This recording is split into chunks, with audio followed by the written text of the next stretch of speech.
Bonjour, aujourd'hui on va faire du pâté. Regardez, c'est comme ça qu'il faut le faire. Alors j'ai pris deux barquettes d'à peu près 1 kilo. On va dégraisser, désosser. Voilà, alors j'en ai 1 kg 460 grammes de viande de porc maigre. On va le hacher grossièrement en 2 fois. On va hacher aussi des saucisses de Montbéliard. Là, elles sont cuites, c'est mieux cru. J'ai pas fait gaffe, moi. Ensuite, il vous faut 400 grammes de courgettes épluchées, épipinées, lavées. On va les couper grossièrement en robots. Voilà, comme ça ira.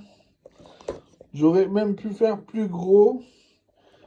J'en ai deux rebelles. Je vais les couper en petits bouts à la main. Dernier ingrédient, des foies de volaille. À peu près 300 grammes, ça va. On va les mixer au plongeant dans le plat adapté. On réunit tout dans un grand saladier, un baquet. On va saler, poivrer, mélanger, goûter, recommencer si nécessaire. Pour goûter, on met un petit bout dans un verre qu'on va cuire au micro-ondes. Si vous avez l'appareil pour faire les saucisses, ça ira très bien ça. Moi j'ai pas l'appareil. Dans un plat pour faire un plat pour faire le pâté, on met un papier cuisson, on colle bien sur les bords en pliant le papier cuisson. On remplit bien le moule jusqu'en haut. On coupe l'excédent de papier, on met au four 180 degrés, ventilé, départ à froid, jusqu'à ce qu'il soit brûlant à cœur. On viendra planter le couteau au milieu, là, vous voyez. Et on mettra sur la langue. Si c'est brûlant, c'est bon. Alors, pas d'appareil à saucisse. Système D. Sur un papier cuisson, on fait 3 steaks de farce. On vient plier. On recommence par-dessus là. Mettre 3 steaks de farce.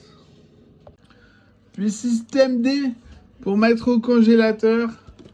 Un plat en alu jetable. Alors ça se fait griller des deux côtés. Puis on finit la cuisson au micro-ondes jusqu'à ce que ce soit brûlant à cœur. Quant aux œufs, on les jette pas, même le gras. On le garde au congèle jusqu'à ce qu'on en ait assez pour remplir une énorme casserole, faire le fond. Voilà, les sorties c'était brûlant à cœur, je les ai laissés dehors à tempérer avec une fourchette. On les a écrasés pour que le pâté prenne toute la place du plat. On le met au frigo avec un dessous de plat pour pas que ça casse le plat. Je suis un peu parano, mais c'est au cas où que ça soit trop chaud.